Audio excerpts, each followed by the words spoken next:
Moi, ça fait quelques années maintenant que je me sens sous une épée de Damoclès. 7 ans d'une vie sous protection, sous surveillance.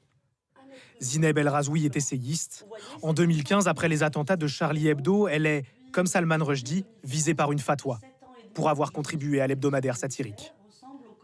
Mon quotidien ressemble au quotidien d'une personne confinée. Toutes les sorties doivent être organisées. L'interdiction formelle de prendre les transports en commun. Et puis, il y a aussi un souci d'intimité, naturellement, et de liberté. Plusieurs policiers l'accompagnent partout, qu'importe le lieu, qu'importe l'instant. Dans mon cas, par exemple, j'ai même accouché sous protection policière, c'est-à-dire que mon enfant, dès qu'il a ouvert les yeux dans ce monde, était entouré d'hommes armés. Seules les autorités connaissent la liste des personnalités sous protection. Mohamed Sifawi a accepté de témoigner. Ce journaliste, spécialiste de l'islam radical, fait l'objet de menaces de mort depuis 30 ans. Moi, ça fait très longtemps que je n'ai pas pu être insouciant, à me balader sans forcément regarder les gens qui passent, Je surveille tout le temps mon environnement.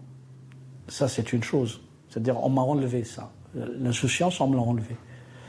Moi, je peux pas être chez moi et avoir un copain qui m'appelle et qui me dit « Tiens, on se retrouve dans 10 minutes à côté, dans le bistrot à côté ». Donc, il y a toujours un dispositif à mettre en place. Comme Salman Rushdie, il confie s'être habitué à ces contraintes du quotidien. Il m'est arrivé de déménager pour raison de sécurité, subir des pétitions, par exemple, du voisinage pour demander que je déménage, parce que c'était dangereux pour eux. J'ai dit, vous rassurez-vous, c'est dangereux d'abord pour moi. La moitié d'une vie passée sous l'œil de la police. L'existence à jamais bouleversée par le fanatisme religieux. Une sorte d'hypervigilance face à la menace, mais il y a aussi une détermination qui m'amène à mettre en route une combativité de tout instant pour continuer à dire ce qui doit être dit.